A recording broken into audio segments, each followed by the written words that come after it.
They have returned. There was a war 20 years ago. That war took my father, my mother, my homeland, everything. The black sun rose in the sky, heralding destruction. You've protected mankind for 1,000 years. Who am I to judge? But it all started with you. Now, I will be the one to finish it. So this will be my third playthrough of this, and I'm going to try, and we're not going to do expert mode, which will allow me to, it's basically like Iron Man. It also gives you more legacy points, but for the purposes of making a walkthrough, I'm not going to have that enabled. So we're going to play with the Spiritmancer. This is selected as easy. Another easy option is the Sultan, which actually I don't really imagine is, which if you can survive diplomacy, you'll be okay. We'll go ahead and start with the Spiritmancer because that's what probably most players will start with. So right now, you're trying to figure out what you're looking at. This is basically your character creation menu. You have 60 legacy points to start the game with. As you make achievements in the game, you get more legacy points. You get 60 just for starting the game, at least right now in its early access form. It's called the Appreciation Legacy Bonus. So you have to decide, and we'll just go and start sorting things out here, what things to give your character to start the game with. I'm going to go ahead and say that you probably want to avoid things like money, and at least right now, money is really, really easy to make. Prestige is not that big a deal either. Squad members, right now every single one costs too much, but some of these characters have to be unlocked by, let's see here. Complete the Tasha side quest, yeah. So some of these characters have to be unlocked by meeting them in the game and then completing their quests. And then the next game you play, you can unlock them or you can use them. So not only do you need 100 legacy points, you need to complete their quest in the game. Some settings is like starting off with more favor, again, not worth your legacy points. And some things are only if you are a nameless character, which is essentially custom character.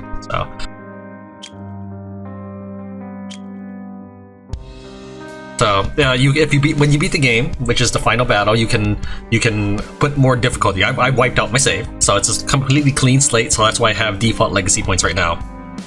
So what do we actually want to take? Well, since we don't really want many items, I mean, wisdom crystals are pretty good buy, but the best things we can really do, honestly, is to focus on skills. So, as the Spiritmancer, we'll go ahead and definitely get the Spirit Boost, and that's half our legacy points right there. But the biggest thing about this is getting skill cooldowns, and you know that is a substantial chunk of change. However, I will say that. Now we basically have enough for one more purchase. At this point, it's a toss-up for me between getting Stamina Boost or Wisdom Crystals. We're going to go ahead and just get Stamina Boost just to keep things interesting. Because it's good for the next playthrough, you'll want to max out as much legacy as you can. So we're going to go ahead and get this. But for a faster start, we would want Wisdom Crystal. Because some things to keep in mind is that you only get 1 skill point per level, yet these are adding more skills to your character. So I will be at a deficit of skill points. Like basically, as I level up, I will always be behind skill points, which is why Wisdom Crystals are really good. What Wisdom Crystals do is they just add skill points to you. Now you can actually find these in the game in one certain area of the game once a month. So I mean, it's not impossible to do this, but just to max out these characters is I'd have to reach in-game content and take 1 year farming that area to get enough to get these and there's still more trees that your character unlocks throughout the game. They're called the Arcana abilities. They're basically magic. You have fire magic, ice magic, and air magic. So your character could be farming that area for an incredibly long time, which is why I believe Wisdom Crystals are the best buy here. Sherpas are also pretty good, and inventory space is great. Alright, so our character is selected. The only things we picked are Stamina Boost and Spirit Boost. Guardian is a pretty good skill because your opponents, you can stun them using Growl and Skull Bash. Charge also features charging retreat. So if you had more skill points, definitely get those. But right now we have a clean save. We're gonna just start with this. So I'm gonna leave everything default for the Spiritmancer. This is a default Spiritmancer avatar, and this is the default Spiritmancer sprite. But there's a lot of options that you can select. We're gonna name this character Mantis. Don't think of the bug, though maybe it's related, I don't know.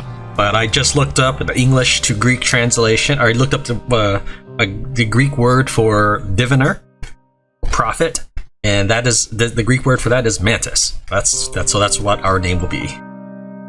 So here's some of the game difficulty settings that you can select for this. We're going to turn real mode off. This will allow me to hire things like dragons. My cost for training people is going to cost 30% more resources, but they will also die less often. When it's real mode, you don't get dragons. It's faster to train people, but they die quickly. I'm going to put AI on hardest. We're going to allow myself to roll infinitely because I just don't like cooldowns. And we're going to turn off Hunger Debuff because I just don't like moving slow, especially for recording purposes. That being said, we're unlikely to run into hunger issues. Alright, so this is a bunch of spam. Basically, this is how your messages appear in the game, and then they fade out way too fast for you to read it. So we'll look at that in a minute. Let's go ahead and look at the story. So there are two main stories in the game. There is the main quest line, and then there's the character quest line. This right here is the character quest line. So I'll try to let you know which ones we're exploring at any given point. You are a Spiritmancer. There are many wizards in the land, but you are unique even among them. Erasing memories, controlling minds, creating illusions. These are your unique tricks as a Spiritmancer. But you must act discreetly, for the name Mantis remains a prominent one on the wanted posters in the underworld. Getting dizzy again? Who are you? I'm Zeynep. I'm your wife's younger sister. Are there still a lot of things that you can't remember? Memories of a woman float into your mind. Your deceased wife. Are we still going to Amaranth Town? Zeynep is worried about your health. Her words remind you that you came back from hell with one goal. To find the one who took everything from you. Having come back from death, your powers are much diminished. Your desire for revenge, however, remains strong. You're in a merchant's camp, nestled in a valley. Beyond lies the desert.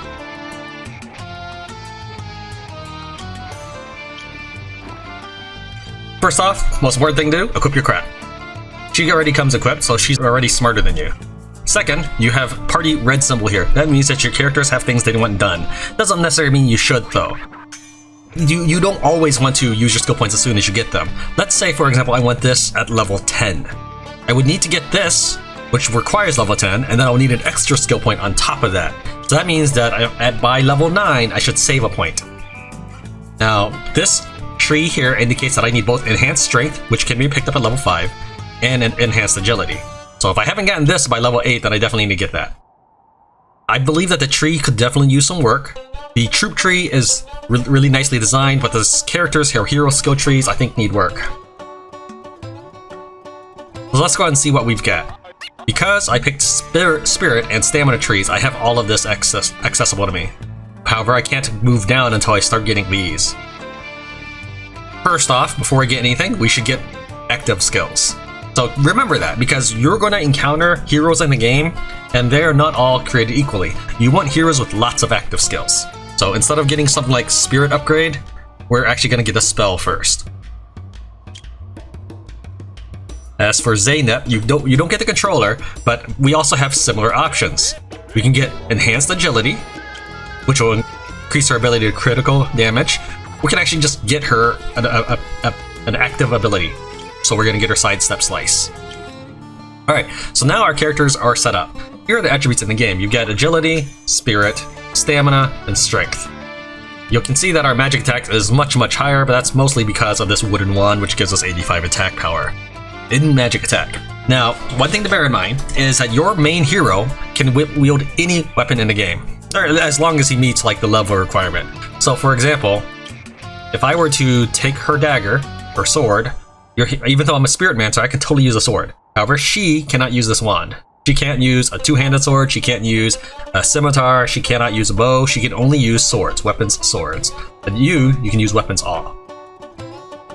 Alright, Your characters require food to persist in the game, as we discussed in the hunger debuff. So here's our food icon. This is gold, or utar. This is wood. This is ironstone, or just ore. And this is jade. The return scroll does not count towards our maximum inventory space, so you can see we have 60 slots available, and we're only using 2 for the beans. So right now, if we were to use this, we could teleport somewhere, but it costs us a week as a cooldown. Let's go and talk to some of these people. You're new here, right? Maybe I can answer some questions. Oh, great. Oh, I forgot about this. So here we've got basically what I call a transition dump or info dump, exposition dump. Basically, it's not a very good way to introduce the game, but we'll go ahead and read this dialogue. Who are you? Me? I'm just a nobody. There are many travelers in the desert, some of whom have remarkable abilities. You could become friends with them. You could become enemies. Perhaps there will come a day when you and your friend find yourselves on opposing sides of a conflict. Which way to Redstone Keep? Redstone Keep is not far from here. There's a caravan around here that's about to depart. Just talk to the leader and he should let you go with him. Redstone Keep is the nearest destination at the end of a long, winding canyon. But you can also follow them to other locations further away. The Zagros Mountains, the Great Desert, Umber Cliffs, you name it. There are many something. So apparently it doesn't scroll past that. So the reason I was moving my mouse like that is to kind of give you a geographic idea of where those things are, because he's just giving you, the player at this point, random names that mean nothing to you. Can you tell me about the desert? The old empire, the House of Nefrit, used to rule the many tribes scattered across the land, but as the king grew old and weak, the ambitions of the clans began to grow, leading to an alliance of the clans against the old empire. The Nasir and Dakin took the capital of Jamal City, and now the Nasir seek to unify the land and establish a new dynasty. The alliance of the clans fell apart, and the clans began to compete with each other for the cities of the land. Many people fell into bandages to feed themselves in this war-torn land. Even more worrying is the appearance of monsters throughout the desert, preying on travelers and even the armies of the clan. This I don't actually like, but since it's part of the game, we're going to show it. Can you tell me about current events? There are 5 major tribes in the land: the Nasir, the Dakin, the Akko, and the Thur, and the Deeb. Which one do you want to know about? The Nasir. Strongest of all the tribes, the chief benefactor of the War of the Black Sun. The Nasir hold the entire area between Twin Luna Valley and Jamal City, including Redstone Keep. Their might is immeasurable. The Dakin. The Dakin leader Hassan was a powerful Hashashin who formerly allied with the Nasir. But after the Nasir reneged on their promise of Redstone Keep, the alliance broke down. Hassan fell ill and his sister Rabia took over the reins. Showing a natural knack for strategy and combat, under Rabia's command, the Dakin now successfully hold the Crying Rock area. The Nasir is super proud. The Dakin lady, she actually seems to be nice to you in the very limited encounters you meet them. The Akko guy is kind of honorable, so let's hear about him. The Akko were always the most powerful tribe, except for the Nasir. Based out of the southern prairie lands, the Akko supported Jamal City during the Old Empire, before declaring their own fiefdom. They rule over the Tokana desert lands east of Jamal City, and vowed to reclaim Jamal City, hoping to revive the Old Empire. The Thur, I will say that he's like a big family man, is my only impression of it.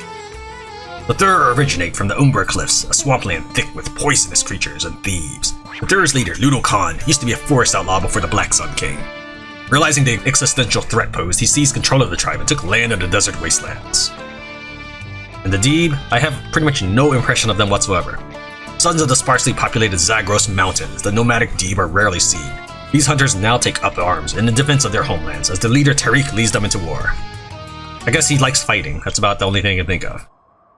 Alright, let's see, we have done everything here, so we don't have any more questions.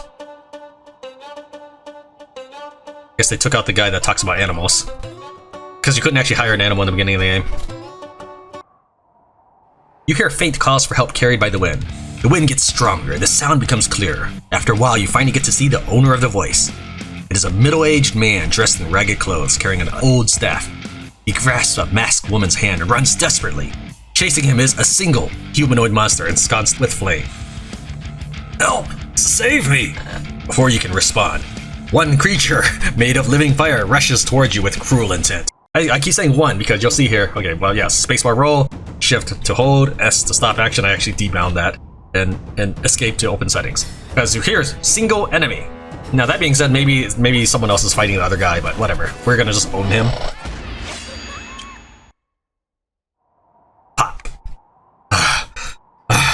Ooh, thank you for your help.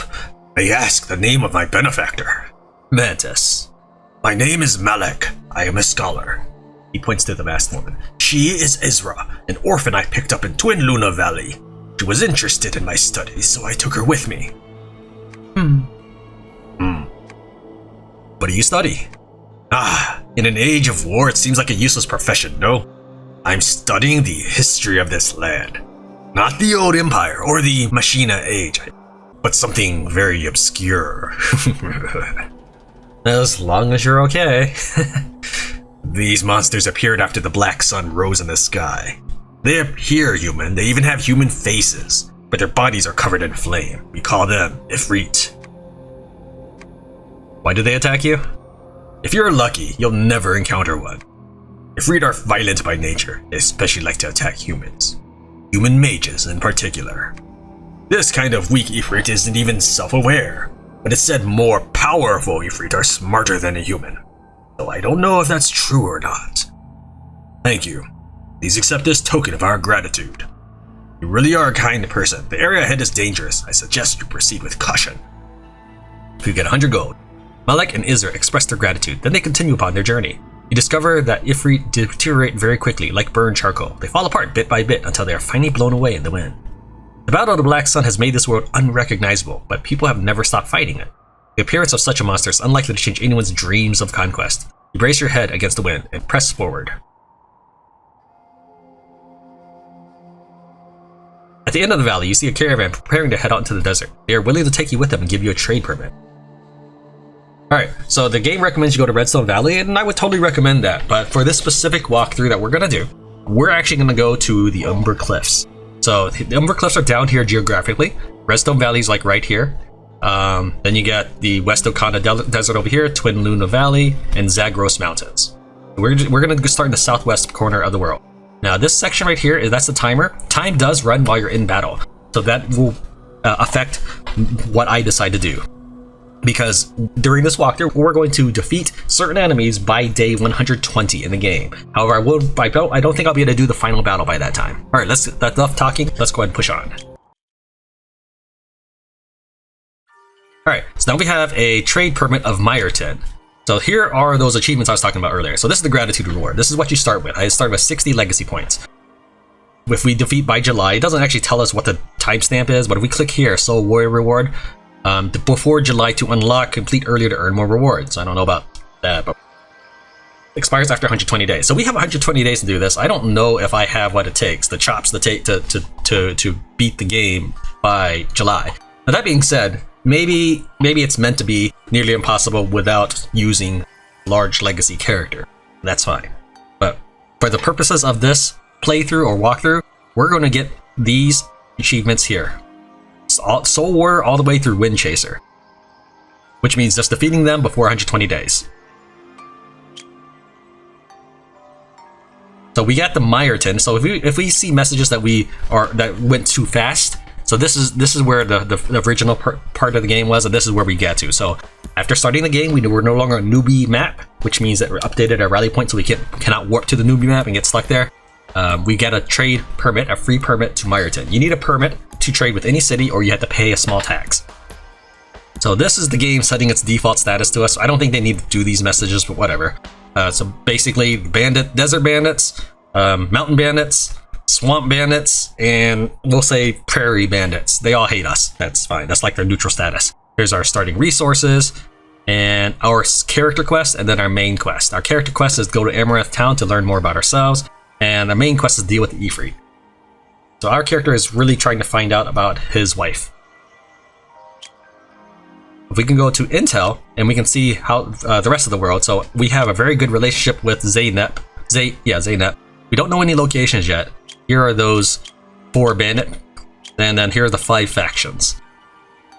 We don't actually have the diplomacy button yet because we're not a leader of a faction, and oddly enough we can actually move these windows around. I say oddly because I can't actually do anything, so it doesn't matter.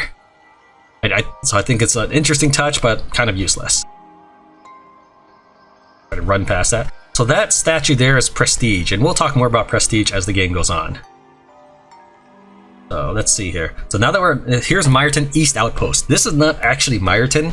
This is say, well, it's the eastern part of Meyerton, if that makes more sense.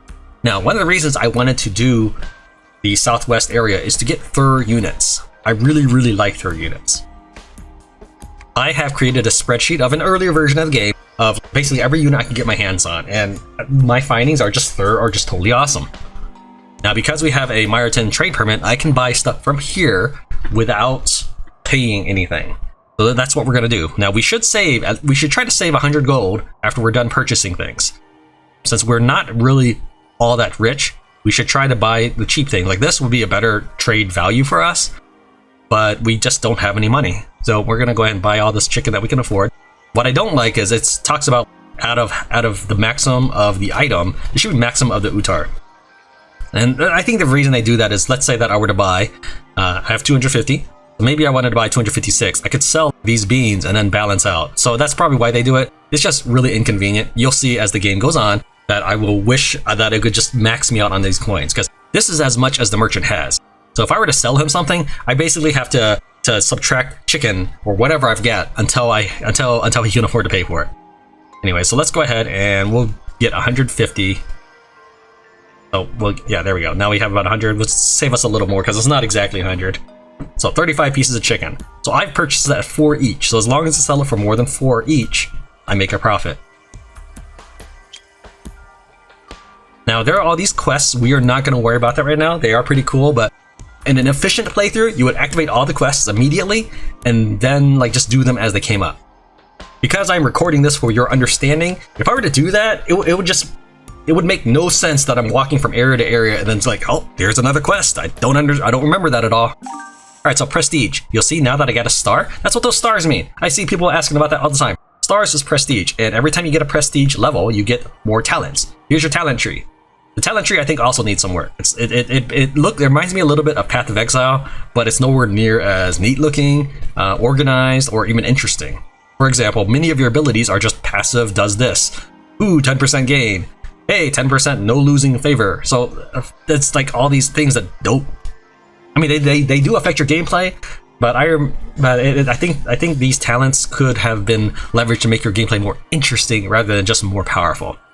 All right. So you have here your hero talents, okay, and then you have here your we'll say your diplomatic with clans talent. Here we have our speed walking around talent. Here we have our army talent. Here we have our healing talent, and here we have our resources talent. So there's 3 kinds of battles in the game. We call them regiment, party, and solo. Now, those are the things that the game calls it.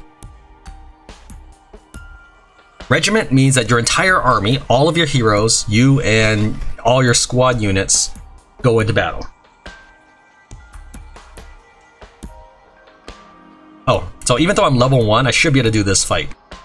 Hey there, traveler. Think you're the best? And want to prove yourself? We have soldiers from all over in here. Want to try your hand against them? You mean step inside the ring? Fight! Okay, let's start at the beginning. Show the crowd how talented you are. Your first adversary is a band of vagabonds. Alright, so here's our first fight. Now, some of the fights don't actually take time, and I think any fight that doesn't count experience at the end does not take game time, so I could just like wander in circles all day. However, that's not actually what I'm going to do. Oh, did we have... I thought I turned off roll.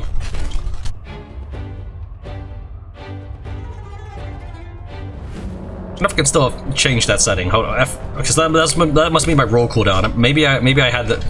Maybe I didn't remember. Maybe I had it reversed in my head, but I don't really want to roll cooldown. Whoops. All right, so the way my current setup is wherever my mouse cursor is, it will shoot my spell when I cast it. So this is pretty much how these next few battles will be. Is I'll just run in circles and shoot them off. There's no real point to doing it this early, except I do want the prestige points, which will give me a good start in the game. In the main world, you can hold control to speed up the passage of time. Well, you can also do that in the battle, which is really cool. Oh, what a contest. Here's your prize. So, shall we skip to the second round? Continue to charge, rest up. Hold on. Game content configuration, roll limit. Okay, so here we go. I need to turn that off. Go ahead and make a save. So I will be using saves and loads a lot throughout the game to try to showcase the game.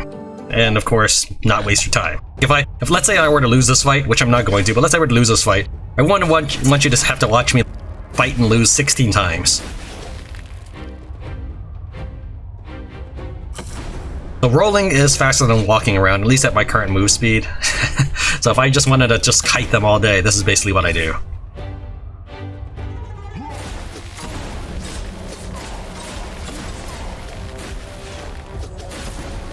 Obviously, that's not necessarily the most economical way to do it. Right there is like just stand there and take the shots. But since I'm holding control, I'm increasing how much gameplay I can squeeze in per minute. You want to look at it that way.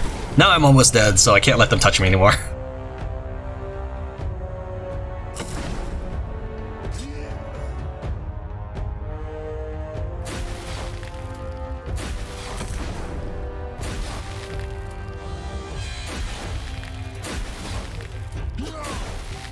Sometimes your character rolls like that, where it doesn't actually show him looking like he's rolling.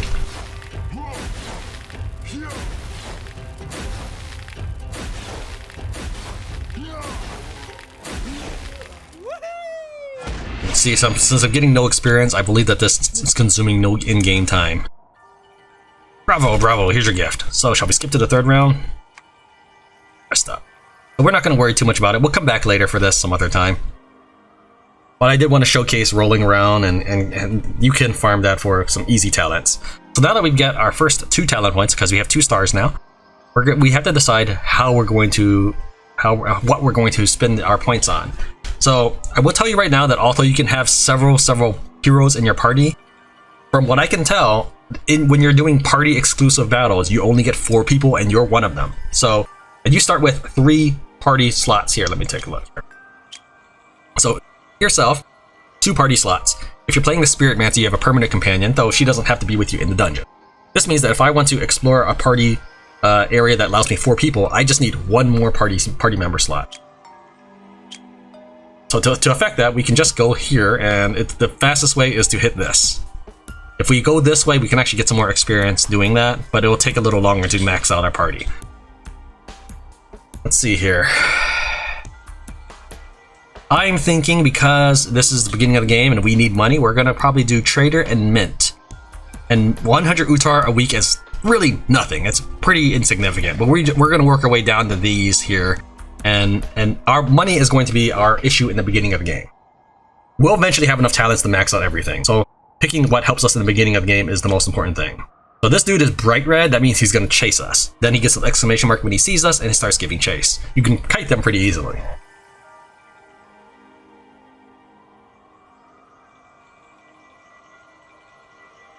These little sparkling things means that you can do something there, and then you can hover over it or run into it to find out. I have a suggestion about that kind of thing, which we'll get into in a minute. So now we've reached our first real town. This is not Meyerton, so this is called Fleur. The reason I'm mentioning this, we'll go ahead and open up our map. This is where we started the game, Meyerton East Outpost. So what does that mean? Well, here's Meyerton itself. With a Meyerton trade permit, anything with Meyerton in its name, so Meyerton Southwest and Meyerton East, these 3 cities here allow me to trade. Meyerton, the proper city, will allow you to recruit mercenaries, which are good if you just want a quick boost, but I don't recommend it. And the outposts give you regular faction troops. I would recommend regular faction troops the most. So if you click on this mercenary captain, who is, again, this is Fleur proper, get some Utar ready. This place is famed for fighters. Talk about your business. You'll always find someone willing to fight for coin. I'm a simple man with a simple business. Give me your coin, and I'll let you look over my books for some mint. All sales are one-off and final. Once I get that money, the deal is done. I don't source men each and every day, though. You can't find what you're looking for. Come back and see me in a few days. Remember, I buy your life with my coin. That's the only rule I have around here. So I would like it if he actually had options rather than just one random selection. So if you click on it, I want to hire several helpers. Mercenary armored crossbowmen are looking for work here. Just depends on whether you have the right coin. So we have not enough Utar, not enough wood, and not enough ironstone. So we're not going to hire these guys. Mercenary armored crossbowmen is just the evolved version of the mercenary crossbowmen. One of the reasons I don't recommend getting these guys, although they have more soldiers per unit than other faction classes or whatever, they max out much quicker. So we're gonna say no. And we're gonna spend our time leveling up characters that have a higher in-game plan. We're gonna go ahead and click on this guy even though we have nothing to really do with him. In fact, why don't we see if we can do a quest for him? I'm not gonna save load his quest, but I would recommend doing that. I would recommend saving before you ask him what you can do for him. So he's got a letter to be delivered way to the west. We just came from there, but we'll go ahead and do it because this is the leader of the entire clan. Now, that being said, it doesn't really seem to matter too much whether he likes you or not, but supposedly if we eliminate his faction, we can recruit him if he likes us enough. So, like any other character. If a character, I think, has a 20 relationship with you, you can recruit them. So, we're going to trade in a floor, but we do not have a trading permit. Are you looking to trade here? Well then, I guess you better put down a guarantee. 1,000 to Utar. Our trade permit is also valid within several nearby outposts and cities. Otherwise, you could purchase a one-off trade levy. It's cheap as a chihuahua. I don't know what that is. I think I may just say chihuahua, but this is like the only time you see this word. Just 100 Utar, my friend. What say you? If you want to barter with us, you'd best get a trade permit first. Is the guarantee payment permanent? Temporary trade permit. You can only use it this one time right now, and you have to pay it all over again if you leave the store and come back, even if you don't feel like buying nothing today. A trade permit is not necessarily a permanent document. It is the physical manifestation of our tribe's trust in you. However, should you break that trust, then we hold every right to cancel your trade permit unilaterally.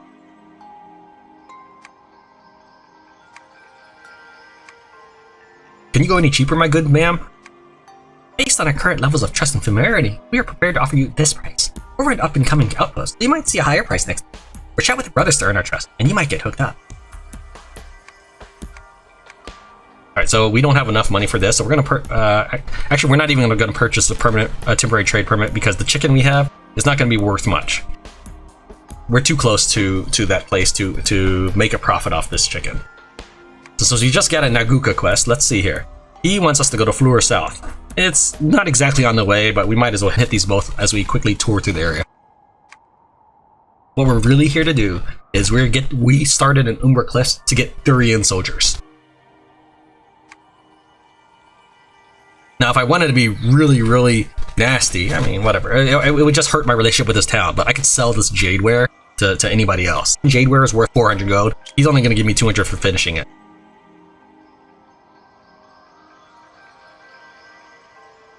So Fleur South is obviously going to be south of there, so it's going to be here. We need to head to Naguka, what do you say? Naguka East, so it's probably like right there. Let's check the quests. So we got the main story quest right here, and the hero told us to go to Naguka East. One of the cool things about this game is we can just click on this and select move here. However, this is something that I will tell you that to do, although it's work, and it's boring, once you do it, your gameplay will be so much more fun. Because then you'll feel like you know what you're doing. It really does improve your gameplay a lot. So we're going to click on this thing. And it says Regiment Level 7. So what I'm going to do is I'm going to go and open up my map. So I'll move this later, but let's go ahead and just make a marker right now. So right now, because I'm too close, it's not letting me right click, so I'll move down until it lets me, and there we go. Create a map mark. This will put Adventurer Camp Regiment 7. Alright. This helps immensely. Now there is one problem. When I zoom out into the main world, you eventually see all your pins. So I will see like hundreds of pins down here, and then I won't be able to read town names anymore. So in the past, I was able to do this, and then yeah, and then the pin disappears just by doing that. I guess it just doesn't keep track of it. So that way, when you leave the area, this sword disappears, so you can't actually tell that there's an event here. But this pin will always be here. Additionally, even if you hover over the sword, it doesn't tell you what that sword is about. But this gives me an idea. Oh, it's an adventurers camp, and it lets me bring my army in, and it's about level 7. Well, my characters are all level 1, and I only have one band of peasants, so this is not something I can do. With 1,000 wood, I can build a bridge here.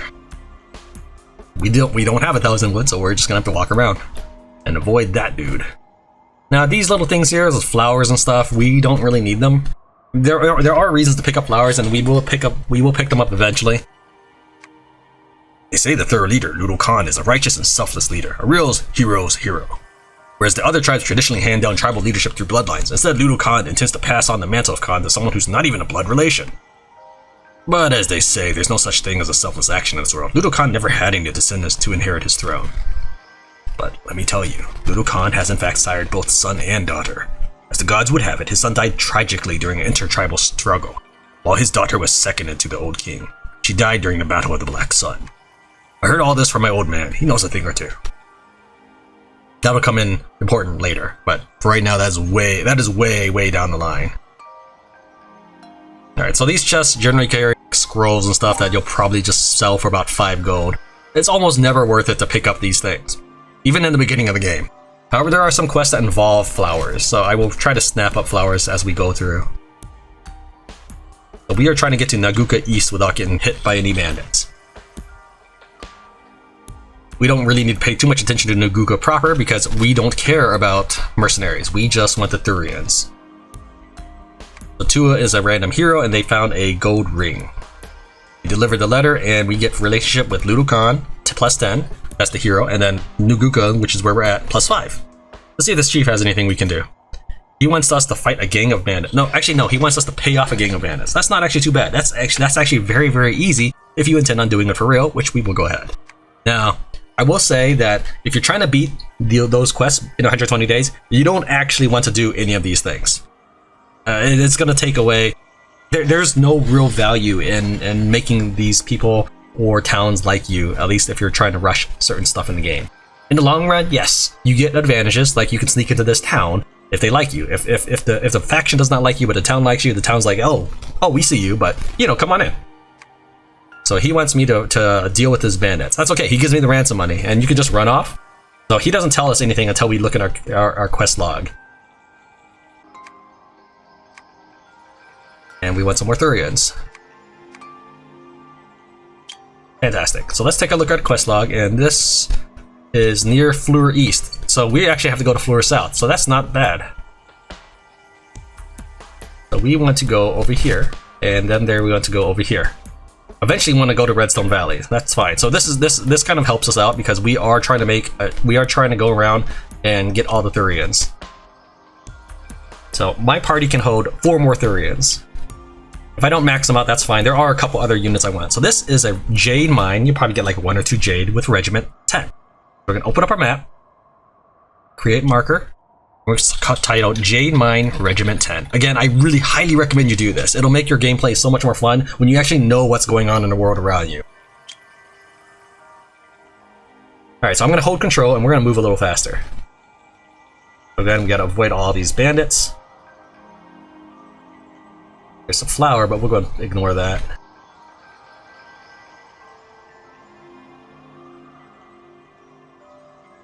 Now, we just recruited from Meyerton, so they're unlikely to be interested in us hiring again. I might be able to sneak past this bandit just to get the chest. Probably not enough time to get the prestige tower or statue, though. 14 Utar! Put my life at risk for that.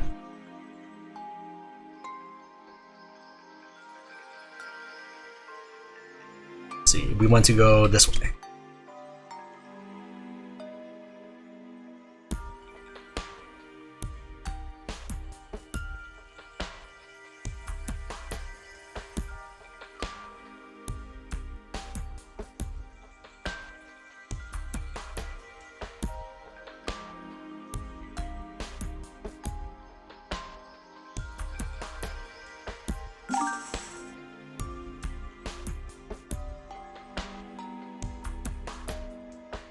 Regiment 7.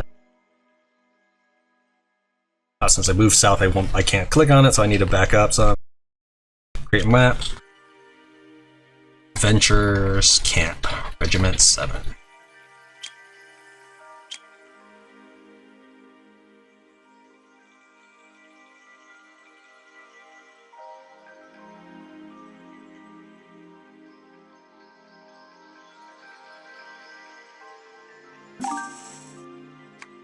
Here's what Fleur sent you, Jadeware ×3.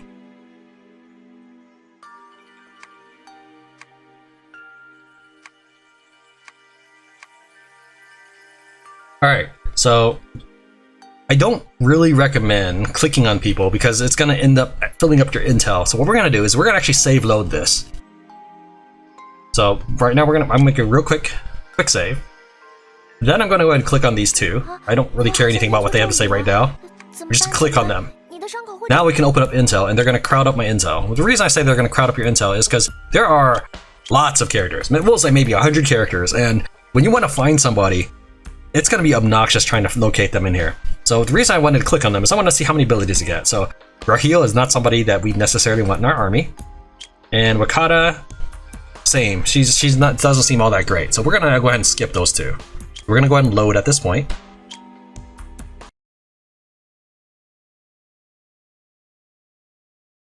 Alright, there's another group that just entered, so let's take a look at Daji. Hi, what do you want? So we can do win over. He doesn't like us enough to leave the Thur clan for us. But let's see here. He wants us to go to Snow Ridge, which is fine. We eventually are going to go that way. We'll say yes for now. And we'll take a look. If he's someone interesting, we will keep this quest. If not, so he only has this one thing. A deadly seductive dance. I think we're good. So we're going to load. We don't need to win him over to our side.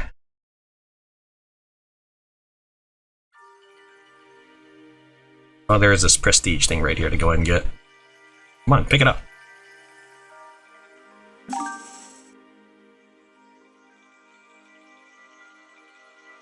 This is an adventure camp, and it's also level 7. Not every camp is a level 7 camp. So we're going to run off a little bit of ways so we can mark that on our map. If you open up our map now, you can see that I managed to go ahead and move it closer. It's not exactly on it, but it's good enough.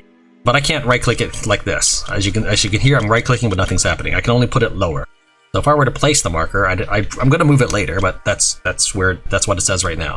So if we were to look at it later, it would look like it's on the other side of the road. Not a big deal. But we also needed to deal with somebody in Fleur East. So as we move away from this, the sword disappears and we can move it back up. Go ahead and have the computer try to navigate us to Fleur East without getting hit by any bandits.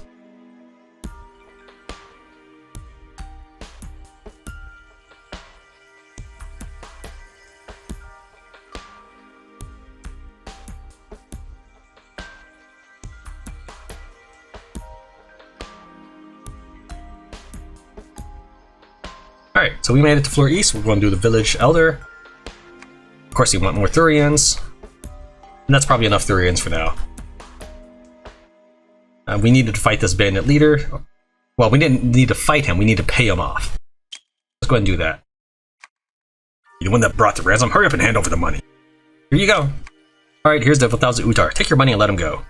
You brought the money, so you can take him away. Pleasure doing business with you. I don't know if they ever not let him go.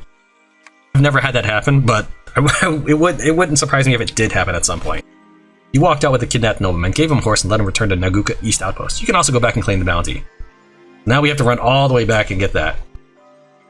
Okay, there's nothing actually in there I want, but I do want to save. Now we can talk to the chief. He wants us to go rescue youths, and that's fine. Youths is just 3 times more annoying than normal hunting quests because you have to find 3 of them. And they're going to end up on your mini-map, so it has little blue dots. Here, you can see that right there. You gotta find 3 of them, and that sucks.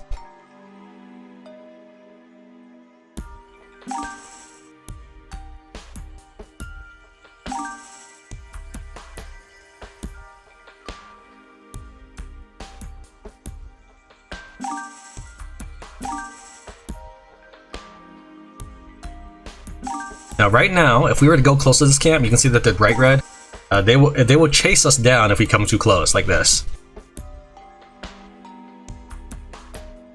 There we go. And yeah. But the reason why I'm bringing this up is you want these ivory chests. You want to pick them up as often as possible. They respawn. I forget how often, roughly every month or so. So you definitely want to get those chests. The jade is a super valuable resource, and you need to get your hands on as much jade as possible. Now, 2 of the farmer parties will join you for free, and 1 of the farmer parties will demand money. If I take them by force, I actually lose reputation with the city. We'll go ahead and give them the money. But in the beginning of the game, it might just be worth it to beat them up and keep the money. I'm still looking for the 3rd farmer group. The game kind of lags every time a day passes. So this is a Bandits Regiment 6. We'll go open up our map. We'll mark as soon as it lets me. Bandits Regiment 6. Remember, I'm still level 1.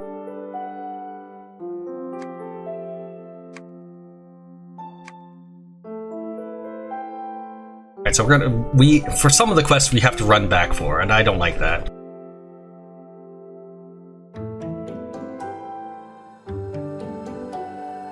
Go ahead and turn in the quests. Achievement unlocked, trustworthy. I found all the youngsters that ran away. Okay, so we have the other quest, Naguka East Outpost. That's really far away. It's all the way over here. However, we did still have business to do on this side of the map. So what we're gonna do is we're gonna go ahead and use that return scroll we started the game with. 7-day cooldown. So our base, we don't actually own one, but we do own a rally point. The rally point is where we spawned in on this map. Now we can move that rally point later on, and we will. But there was some business that we wanted to take care of in the west, but we now have a pretty good sized team. I mean, we're not maxed out, but that's okay because there are other things besides 3 runes that I want.